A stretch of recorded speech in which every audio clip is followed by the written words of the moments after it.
Hi guys, ఈరోజు ఏంటంటే ఓవెన్లో ఫిష్ ఫ్రై ఎలా చేసుకోవాలో చూపిస్తాను. ఫస్ట్ మన ఓవెన్ ట్రే ఉంటుంది కదా, దాని మీద ఇట్లా ఇది ఫాయిల్ కవర్ వేసుకొని మనం ఆల్రెడీ ఫిష్ మ్యారినేట్ చేసేసామన్నమాట. సో చూపిస్తాను చూడండి. ఇప్పుడు ఇదిగో ఇవి ఫిష్ ఆల్రెడీ అల్లం పేస్టు, ఉప్పు, పసుపు, కారం, ధనియాల పొడి, గరం మసాలా వేసి బాగా మ్యారినేట్ చేసేసి కొంచెంసేపు పక్కన పెట్టేసాం అన్నమాట.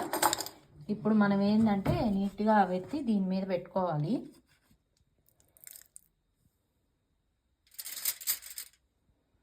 సో ఇలాగా ఒక్కోటి తీసి ఇట్లా మనం సెట్ చేసుకోవాలి.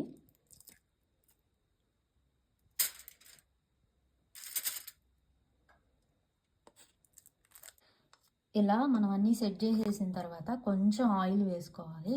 ఎక్కువ కూడా అవసరం ఉండదు, జస్ట్ కొంచెం. మామూలుగా ఆయిల్ డీప్ ఫ్రై అట్లా చేసుకుంటాం కదా, ఆయిల్లో వేసి అది కొంచెం వాటికన్నా కూడా ఇది బెస్ట్ అనిపిస్తుంది ఓవెన్లో. సో ఇట్లా మనం పీసెస్కి అంతా ఇట్లా ఆయిల్ వేసుకొని ఓవెన్లో పెట్టి చూపిస్తాను ఎంతసేపు పెట్టాలని. సో ఇప్పుడు ఓవెన్లో పెడుతున్నాను, ఆయిల్ వేసేసి నీట్గా సెట్ చేస్తున్నాం. సో ఇక్కడ టైమింగ్ సెట్ చేసుకోవాలి.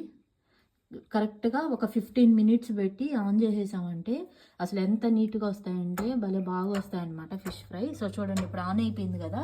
సో అయిన తర్వాత చూపిస్తాను ఎలా ఉంటాయని. 180 డిగ్రీస్లో పెట్టి 15 మినిట్స్ టైం సెట్ చేసామన్నమాట. సో చూడండి, ఇప్పుడు అవుతా ఉన్నాయి. అయిన తర్వాత ఓపెన్ చేసిన తర్వాత చూపిస్తాను. 15 మినిట్స్ అయిపోయింది, ఎలా వచ్చిందో చూద్దామండి ఫ్రై. చూడండి ఎంత బాగా వచ్చిందంటే చాలా నీట్గా అయిపోద్ది అనమాట. కరెక్ట్గా 15 మినిట్స్కి ఆయిల్ ఏం లేకుండా జస్ట్ తక్కువ ఆయిల్తో నీట్గా మనకు అయిపోయింది. ఇట్లా ఓవెన్లో ఇట్లా కూడా యూజ్ చేసుకోవచ్చు అనమాట. మేమైతే ఇట్లా పెట్టుకుంటాము, చాలా టేస్ట్గా కూడా ఉంటుంది. Like, share and subscribe.